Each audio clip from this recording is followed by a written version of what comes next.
Okay, so this is our example problem, and I think you've seen this before, but let's look at it again. A student ran the 50-yard dash in 5.8 seconds. So that's 50 yards per 5.8 seconds. And we could do like we did with the bell work, and we could divide both numbers by 5.8, get it down to how many yards per second. But we would like to change it into miles, which is a lot more than yards, per hour, which is a lot more than seconds. So they're going to do the first thing down here. They're going to go from yards. They're going from yards to miles first.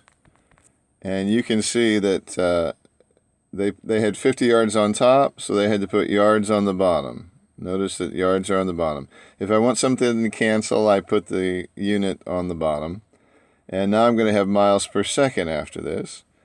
But I don't want miles per second. I want miles per hour. So we have seconds on the bottom, so I have to put seconds on the top. And I have to find out how many seconds are there in an hour. I might have been tempted to say there's 60 seconds in 1 minute, and there's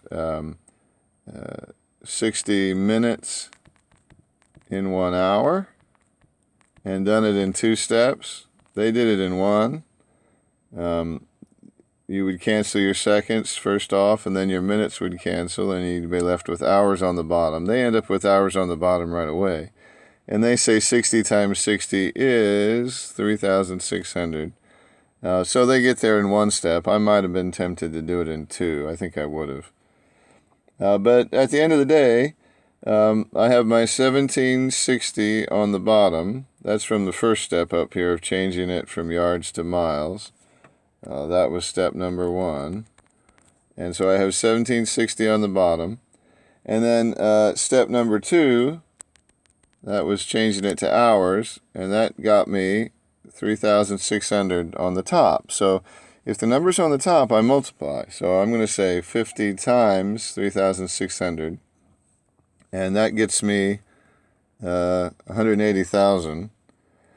And on the bottom, I'm going to divide, but first I'm going to multiply. So these numbers are on the bottom, so we're going to put them together. We multiply 5.8 times 1760, and we get 10,208. And then, since 10,208 is on the bottom, I divide it into 180,000, and I get 17.6. The only units that survived were miles and hours. Everything else canceled out, so I got my miles per hour, like the problem said I should. Okay, that's the example problem.